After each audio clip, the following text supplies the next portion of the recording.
marka ugu horeyso wax walba waxay ku xiran yihiin idinka Ilaahay Allah subhanahu wa ta'ala maalintii oo noo fududeeyo bay wax walba qabsoomayeen oo ugu hambalyeynaya ra'iisul wasaaraha hadalkii shalay ka soo yeeray golaha xukuumadda oo ahaa inuu doorashadii Jamhuuriyadda Federaalka Soomaaliya la qabanayo waqtigeedii golihiisa wasiiradana ugu baaqay in ay wajahaan arintaas iyada aad baan ugu hambaleynayaa waa hadal runtii aad u qiimo badan waa hadal ummadda Soomaaliyeed ay ku diirsanayso waayo wada kaliya ee aan haysanay waxa ah dimuqraadiyadda iyo xilliga doorashada ay dhacdo oo 4 sano oo mar ahayd marka in badan baad media ka maqlay doorashada dib u dhacayso doorashada yeelayso haddii ra'iisul wasaarihii uu ku dhawaaqay dabcan madaxweynahana uu la qabo waxa filayaa golihii wasiiradana lagu amray inay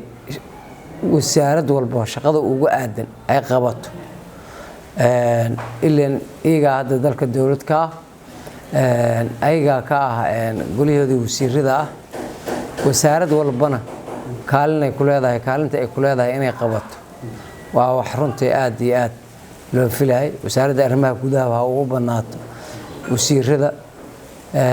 tan amniga muxuu ahaa tan saxaafadda iyo wacyigelinta iyo dhiirigelinta dadka dhinac kasta wasaarad kastaba shaqay ku leedahay meesha marka in shaqooyinkaas wasaaradii uu ku amro inuu ra'iisul wasaarihii dalka wasaaradihiisa uu yiraahdo shaqada ha la qabto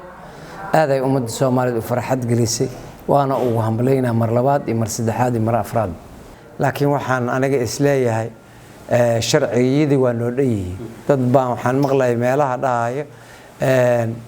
dawlad goboleedyadii ayaa aan guddigii madax bannaan aan la shaqeeyoyn oo sida aan maqlayo xafiisyo badan oo meelo badan laga furi lahaa ayaa la diiday arintaas waa wada ognahay waana wada maqalnay saxaafadda ruuxeeda oo ay ku jirtaa marka in dawlad goboleedyada ay ogaadaan koow horta marka ugu horeyso waxa doorashada laga qabanayo xamar kaliya ma ahayn waa dalkoo dhan mar haddii dalkoo dhan laga qabanayo oo dalkani iyaga ka mid yihiin inay ogolaadaan xafiisyadii inay la furo in muxuu ahay si fiican oo hufan loo shaqeeyo in dalkan doorasho dhab ah 1960 iyo 7 kadib doorasho hal qof iyo hal cod oo xalaal ah inay ka dhacdo waxay sharaf u tahay dalkeena waxay sharaf u tahay dawlad goboleedyada waxay sharaf u tahay xuquuq ay leeyihiin oo ay heleen muddo badan ka maqnayd noqonayso shacabka Soomaaliyeed marka waxa aan leeyahay waxa waay ra'iisul wasaaraha dad baa aaminsan doorasho dadban inay dhacayso doorasho dadban waxay dhacaysay xilliga aan sharci doorasho lahayn hadda sharcigii doorashadan leenahay oo aan meelna looga leexan karin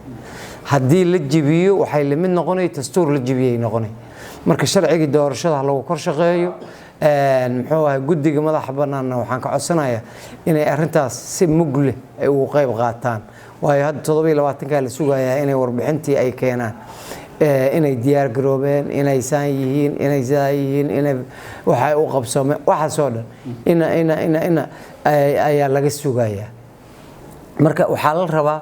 in muxuu ahaa shacabka Soomaaliyeed wax ay ku qancaan ay hor keenaan